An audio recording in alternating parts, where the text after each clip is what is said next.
Halo, selamat berjumpa kembali dengan Sandi Sularso Lao Channel. Kali ini dalam konten saya akan memuat mengenai histori tentang kelenteng Sampokong dan manfaatnya bagi kehidupan manusia. Kelenteng Sampokong ini dapat dipercaya dapat berguna untuk yang pertama bisa untuk pesugihan dengan cara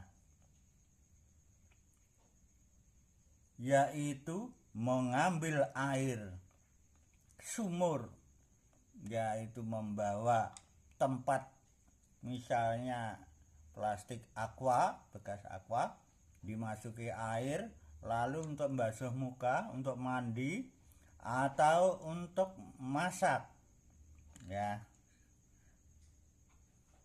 Kemudian yang kedua bisa mendekatkan perjodohan dengan membasuh muka dengan air sumur di Sampokong tersebut.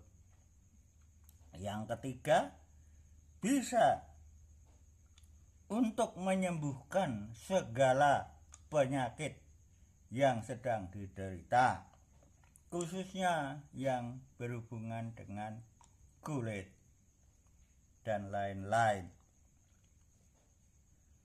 Selanjutnya, biasanya pada saat tahun baru Imlek atau tahun baru Cina ya, ini banyak yang datang dari mancanegara, baik Singapura, dari Malaysia, Filipina, dari Hong Kong, dari Cina, dari Taiwan, dari Jepang, bahkan dari Kanada dan Amerika Serikat dan Australia. Ada beberapa orang warga negara tersebut khusus datang dari negaranya untuk berkunjung ke kelenteng Sampokong dengan tujuan masing-masing ya. Selanjutnya, pada saat tahun baru Imlek ya, banyak sekali ramai pengunjung dari luar negeri dan dalam kota di Indonesia, baik dari Jakarta, dari Surabaya, dari Bali, dari Kalimantan, dari Sumatera dan lain-lain. Ini banyak sekali yang datang dengan tujuan merayakan Imlek dan punya tujuan secara pribadi dan keluarga terhadap khasiat di mana keberadaan kelenteng Sampokong sangat bermanfaat bagi kehidupan manusia yang saya sebutkan di atas tadi. Selanjutnya, banyak sekali tadi saya sebutkan pengunjung dari luar negeri. Saya berharap seyogianya ada translator atau penerjemah bahasa. Yang pertama itu bahasa Mandarin ya. Yang kedua penerjemah bahasa Inggris ya, biar komunikasi bisa lancar di sekitar kelenteng Sampokong. Selanjutnya, apa arti Sampokong itu? Sampokong benarnya ini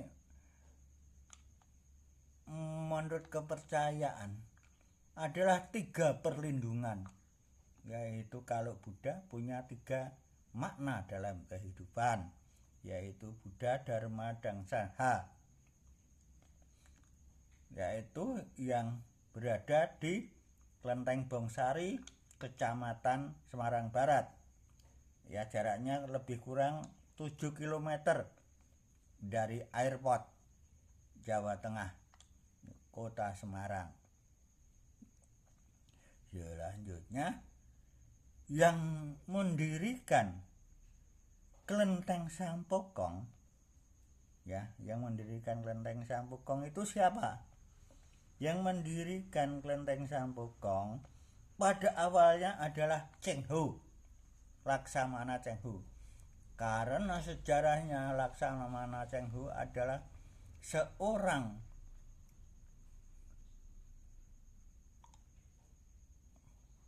yang ahli di bidang perekonomian antar negara, ya, yang agamanya Islam. Dia menyebarkan paham tentang Islam baik di negara Cina maupun keluar negara Cina, termasuk Indonesia, dengan kapalnya dan anak buahnya pertama kali mendarat di Simongan.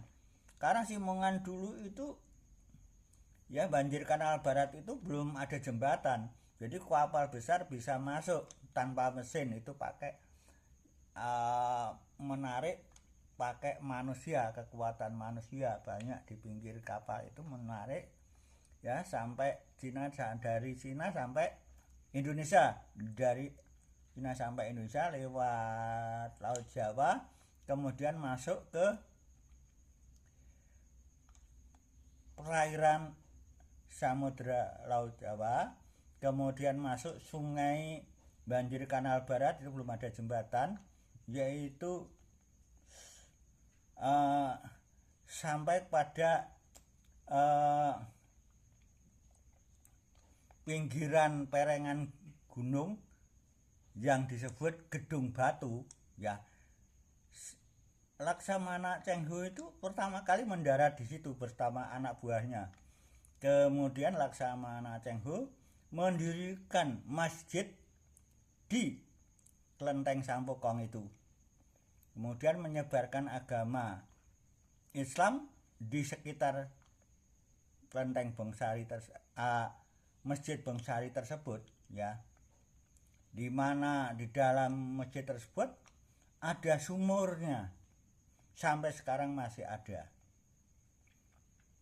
Di mana Laksamana Cheng Ho ini menyebarkan agama Islam ke sekitar Kota Semarang, ya. Kemudian Laksamana Cheng Ho ini, menurut saya membaca dari referensi, selain dia penyebar agama Islam, juga dia seorang suhu yang ahli di bidang perdagangan ekonomi di wilayah negara-negara di dunia ini, antar negara. Jadi ahli ekonomi, ahli perdagangan.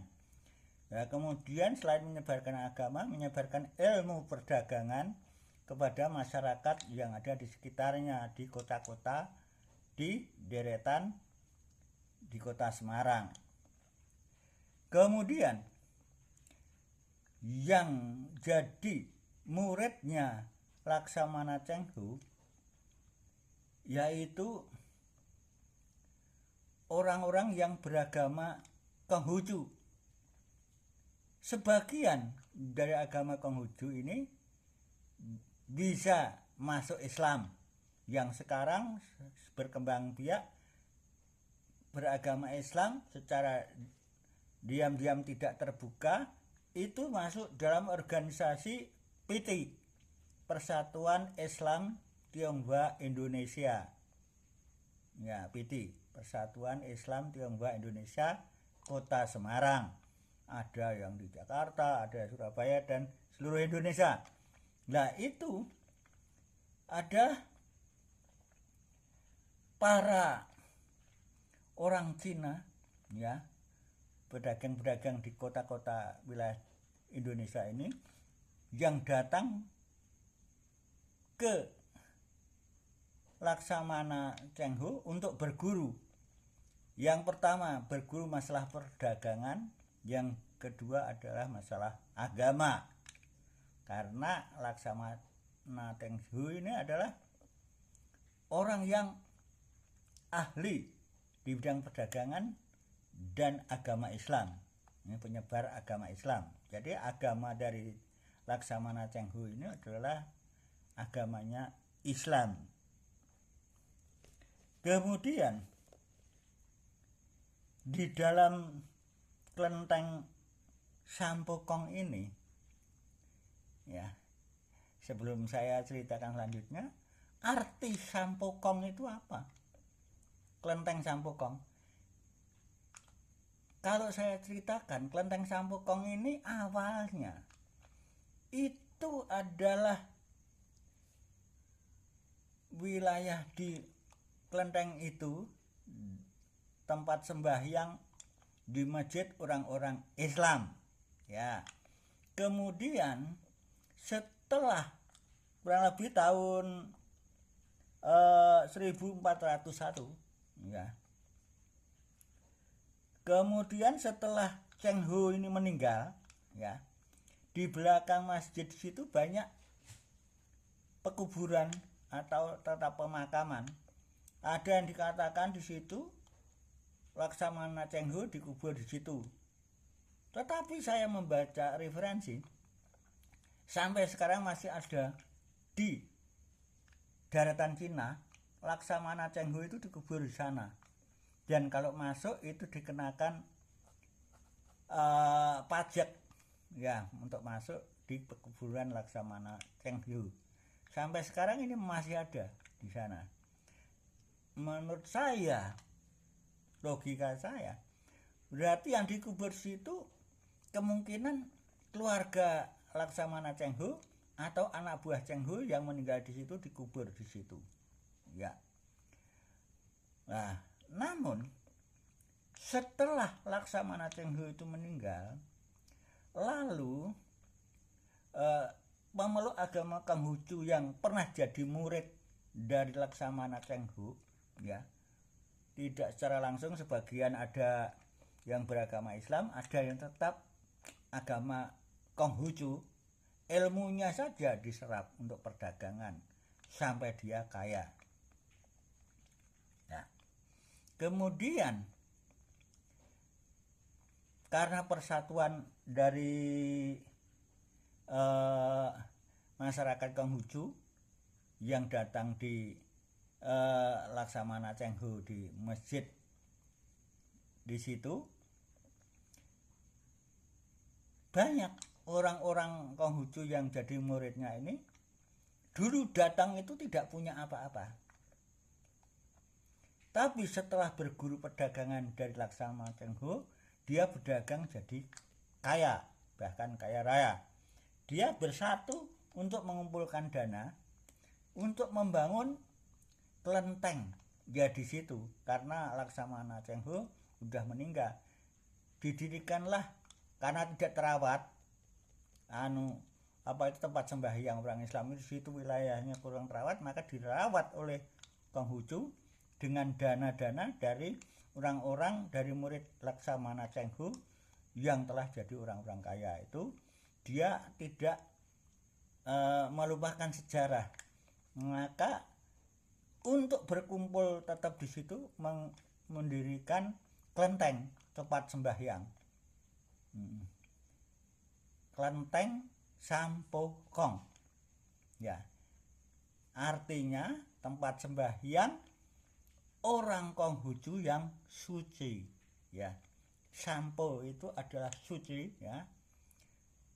Sampokong artinya Konghucu bagi yang beragama Konghucu. Jadi Konghucu yang suci, tempat sembahyang orang Konghucu yang suci, ya, itu maksud arti kelenteng Sampokong. Meskipun di dalamnya kalau kita lihat faktanya itu ada masjid dan sejarah peninggalan sumur yang masih mengalir airnya. Menurut saya air suci, kayak di Jam-Jam, ya. Kalau orang Islam. Nah, itu fakta yang sampai sekarang ini tidak bisa dipungkiri. Dan sumur itu sangat bermanfaat bagi kehidupan manusia yang meyakini, yaitu bisa saja orang yang yakin air sumur yang masih ada itu, orang ke situ diambil airnya untuk basuh, untuk diminum, untuk mandi, untuk masak. Berbagai doa yang dilakukan akan terkabul. Misalnya untuk jadi orang kaya, misalnya untuk dekat dengan jodoh, misalnya untuk menyembuhkan penyakit yang diderita, ya misalnya, dan lain-lain. Kalau kita melihat di dalam Klenteng Sampokong itu ada tempat yang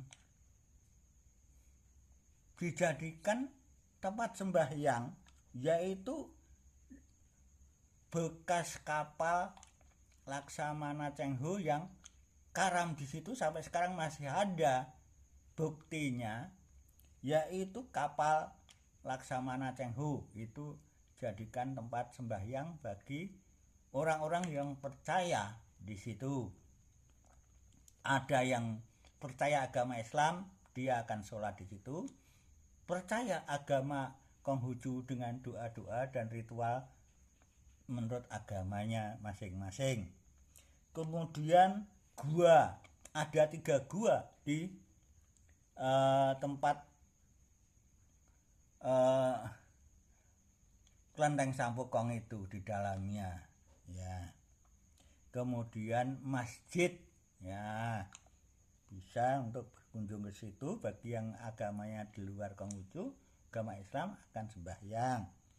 Juga sumur, nah, orang percaya di situ punya tujuan masing-masing. Kalau orang sholat ya untuk wudhu, itu bisa dipakai untuk wudhu, bisa diambil airnya dibawa pulang untuk minum, untuk kesehatan, untuk mendekatkan jodoh, dan untuk jadi kelancaran mencari rezeki. Ya, bisa saja airnya disebarkan di tempat perdagangannya, di tempat sawah-sawahnya, dan untuk mandi yang menghendaki apa yang diinginkan dengan keluarganya. Banyak yang cocok dan jodoh, bahkan sampai luar negeri. Bahkan saya mengenal dari Kanada, ya, itu satu keluarga, Mbak Yuti dan suaminya, ya, orang Kanada datang ke Indonesia, ke Klenteng Sampokong untuk lihat barongsai, dan dia memakai pakaian-pakaian ala Cina untuk difoto untuk kenangan di negaranya, sambil dia berdoa. Tujuannya apa tidak tahu, yang tahu adalah Tuhan, ya, sembahyang, menyembah Tuhan, ya, sembahyang, tempat menyembah Tuhan. Jadi Klenteng Sampokong itu tempat menyembah Tuhan, sembahyang, tempat menyembah Tuhan. Sampokong yaitu Konghucu yang suci, ya. Tetapi itu ada sebagian yang tetap beragama orang Cina totok, maksud saya. Sebelum agama yang lain masuk, Konghucu masuk dulu, kemudian masuk Laksamana Cheng Ho Islam, kemudian kurang lebih tahun 1015 kurang lebih Laksamana Cheng Ho sudah meninggal, masuklah orang-orang Eropa menjadi penjajah di Indonesia dan sekitarnya, khususnya orang-orang Eropa, yang khususnya orang Belanda yang di Indonesia.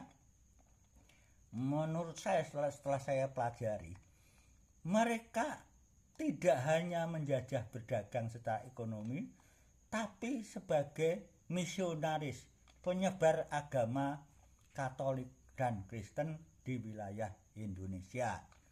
Kemudian agama Islam dimasuki oleh pengaruh-pengaruh Belanda. Selanjutnya,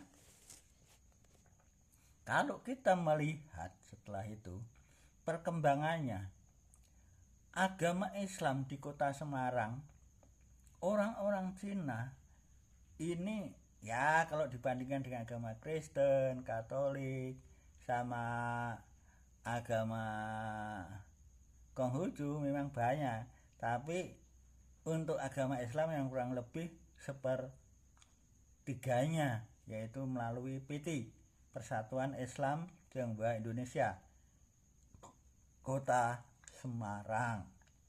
Ya, pada tahun 1015 sudah dijajah Belanda.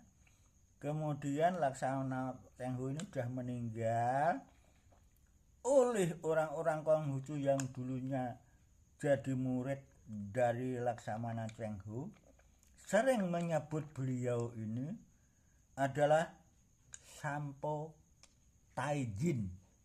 Sampo Taijin artinya menurut saya, Sampo adalah kesucian, Taijin adalah penghormatan. Ya, penghormatan kepada orang yang disucikan. Penghormatan kepada orang yang disucikan. Sampo Taijin dari Cina. Ya.